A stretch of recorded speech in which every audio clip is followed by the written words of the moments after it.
Hello guys, mga ka-tiktokers.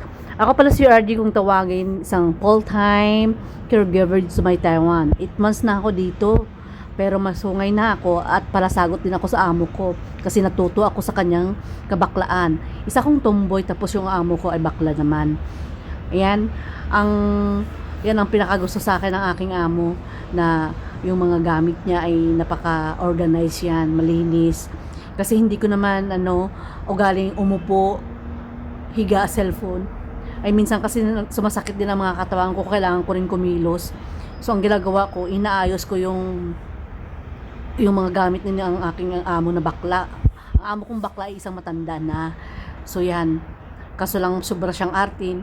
Minsan nakagigil na kasi nga minsan mula naman sa lugar yung pagkaartihan niya. Yan, naka-organize siya ng mga damit niya. Dami-dami yung damit.